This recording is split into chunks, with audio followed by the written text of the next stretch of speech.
por qué la mente no deja de pensar. Porque no puede. Es su naturaleza. El tema está cuando se extralimita en sus funciones. Fíjate, la mente es la mejor aliada cuando se pone al servicio de la emoción, cuando no interfiere, cuando su programa no boicotea.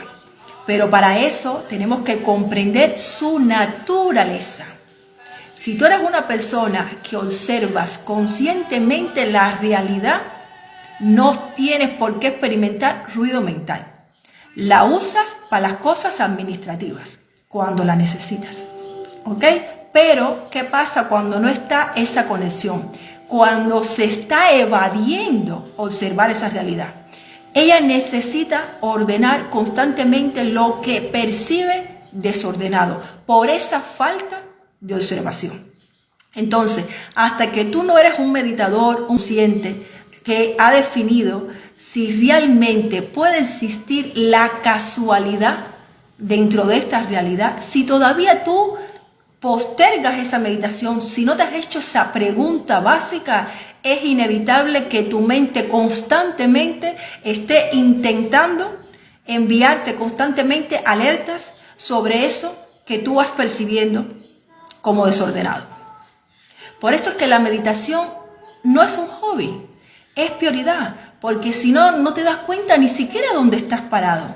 Estás viviendo como en un limbo, como en un delirio.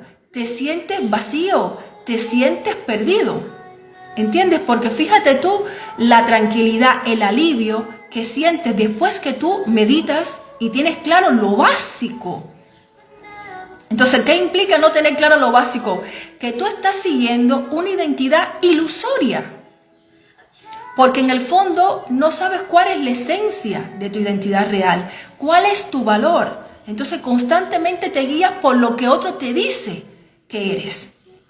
Incluidos los padres, la educación, la escuela, la sociedad. Y a cada uno le pusieron 5 sentidos, un sistema nervioso, discernimiento, para llegar a la raíz cuando observa la realidad, que no tiene nada que ver con la dimensión de supervivencia. Y mucha gente confunde, cree que la vida es supervivencia. Y la vida es más que eso. Además, dice, mis pensamientos son míos. Si realmente tuvieras el control sobre ellos, pudieras decir que son tuyos. Pero fíjate cómo la mayoría de las veces, cuando las personas están atormentadas por una situación X y le viene esa avalancha de pensamientos tormentosos, yo no conozco a nadie que disfrute estar en el ojo del huracán. Todo el mundo se lo quiere quitar corriendo de encima. Hay personas que dicen, no, me pongo una película en Netflix para no pensar. Me tomo una pastilla a ver si me duermo para no pensar. Y cuando se acaba la película y cuando se va el efecto de la pastilla, el pensamiento tormentoso sigue ahí. Y tú dices, si son tuyos, ¿por qué no los controlas? ¿Por qué te tiene la mente en jaque? Entonces, ¿qué nos revela eso? Que no es cuestión de voluntad.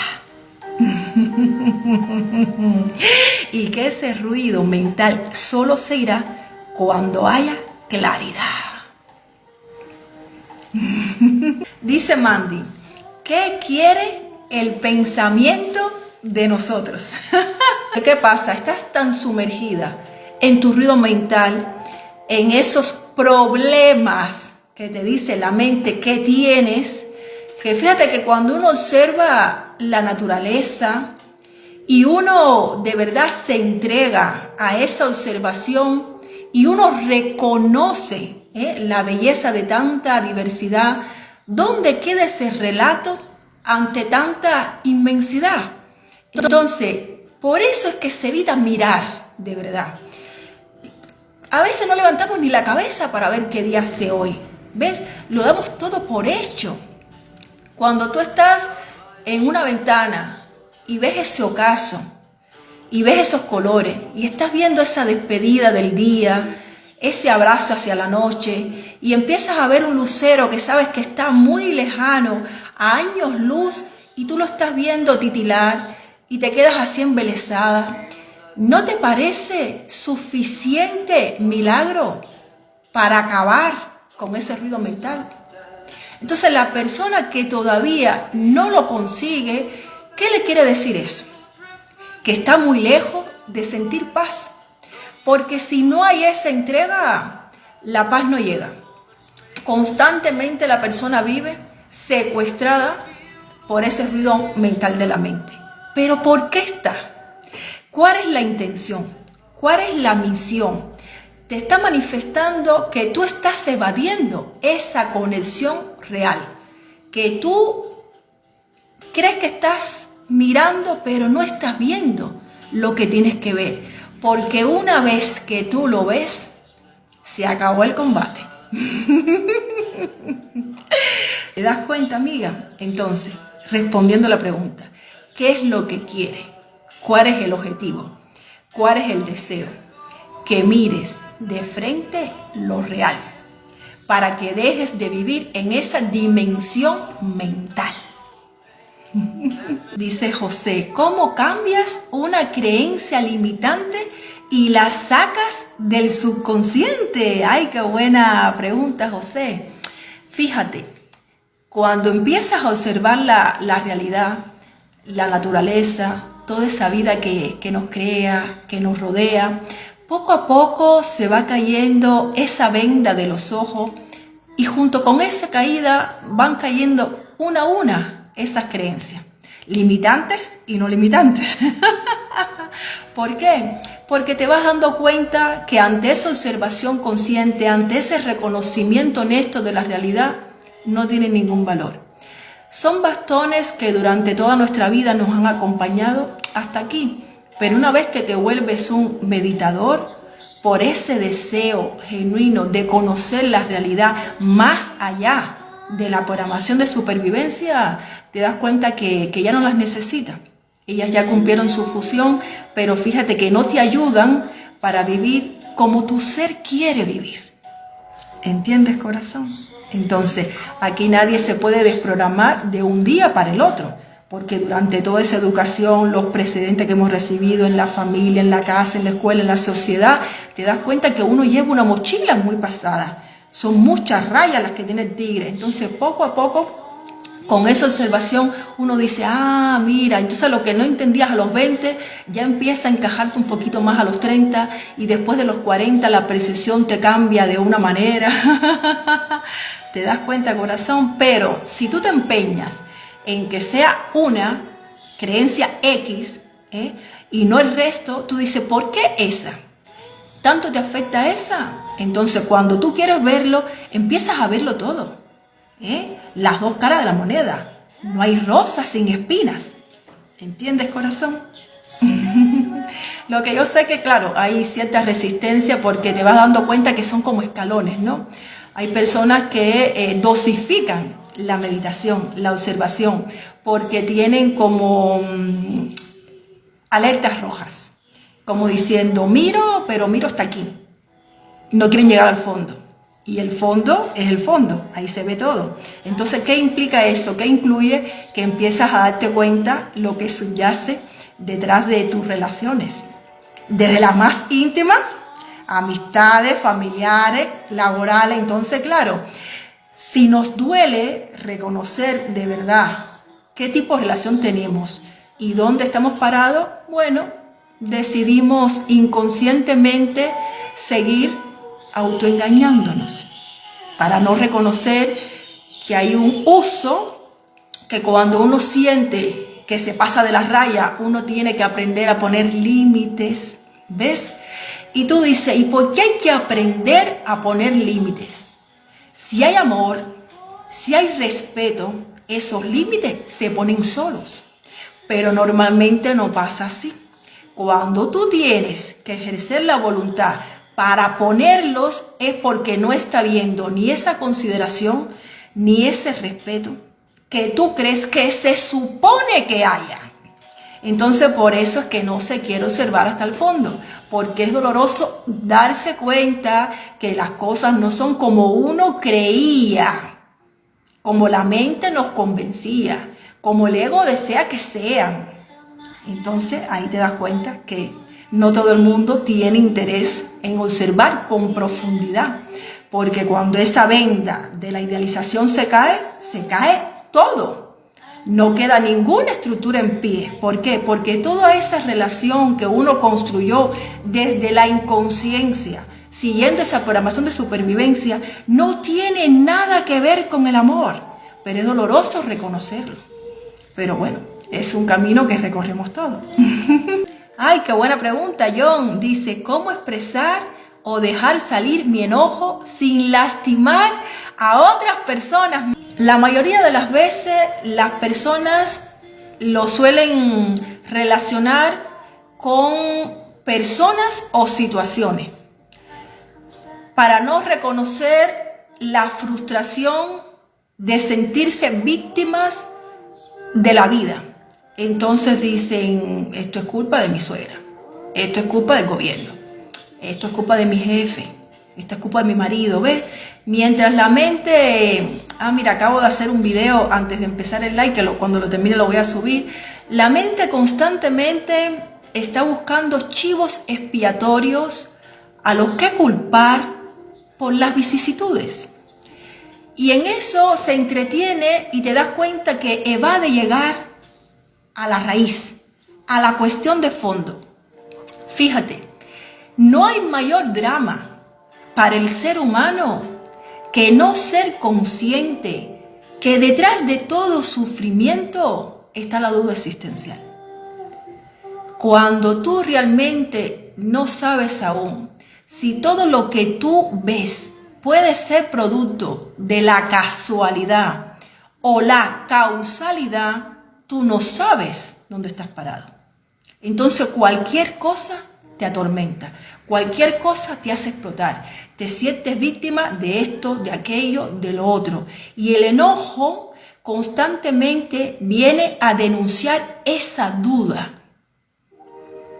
¿Entiendes, corazón? Él viene para revelarte.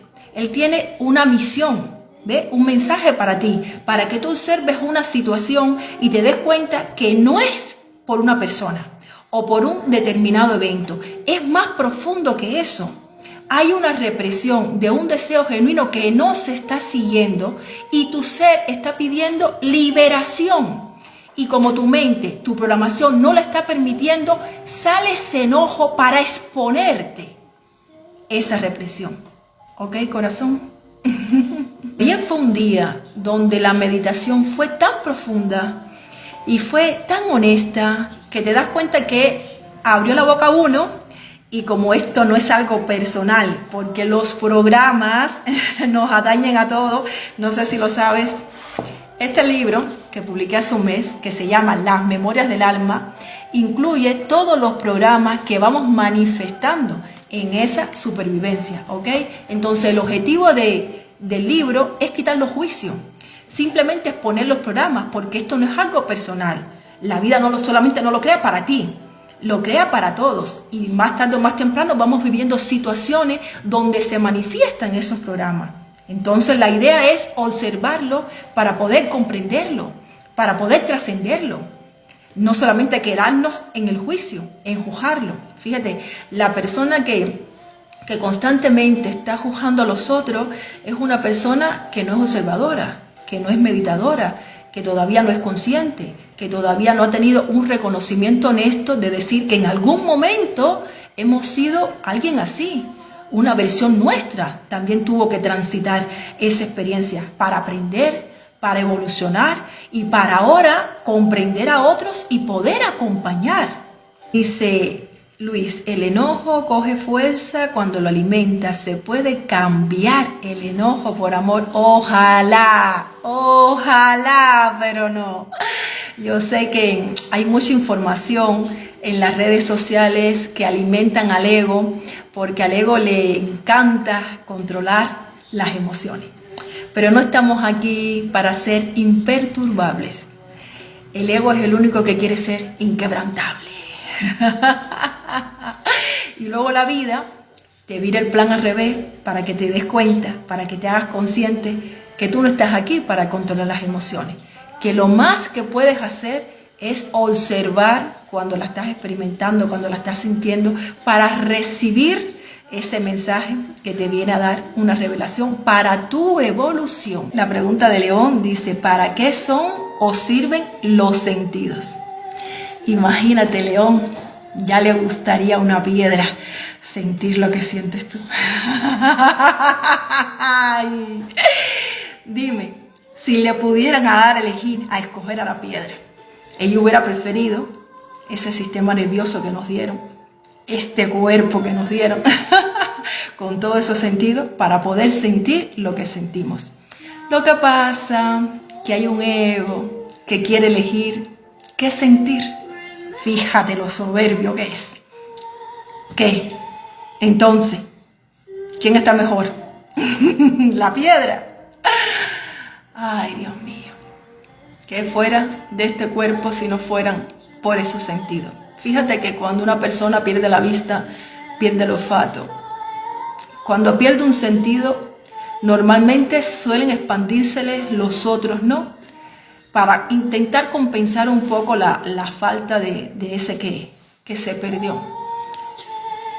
Es inmensurable el valor que tienen los sentidos. Porque si no fuera por ello, ¿cómo podemos tener la capacidad, la sensibilidad de experimentar lo que experimentamos? Si no fuera por esos sentidos, seríamos prácticamente como una ameba. Necesitamos canalizar información con el olfato, el aroma, la vista.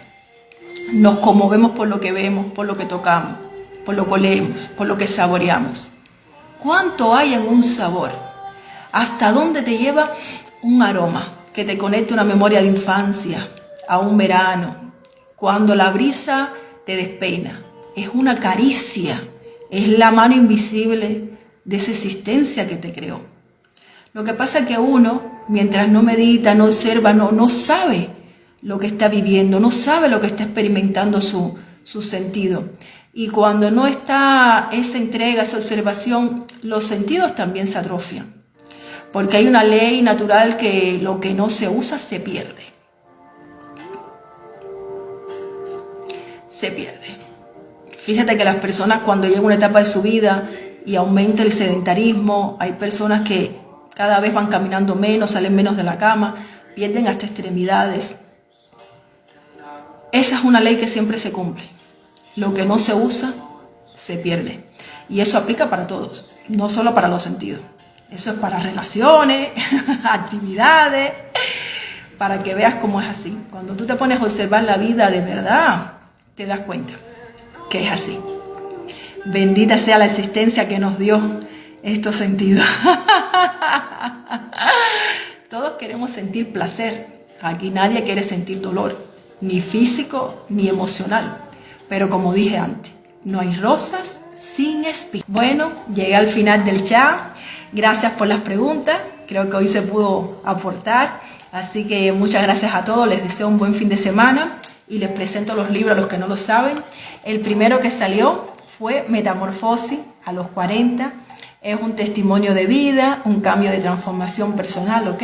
El segundo fue El Código de las Emociones. Es una guía de 30 emociones, ¿ok? Que nos revelan esos mensajes que nos acompañan para esos momentos, sobre todo depresivos, que no sabemos por qué nos pasa lo que nos pasa, es de mucha utilidad. Y luego el último que salió, el de los programas de la supervivencia, es este. Las memorias del alma, ¿ok? Para trascender esa programación de supervivencia, ¿ok? Muchas gracias y hasta el lunes. Chao.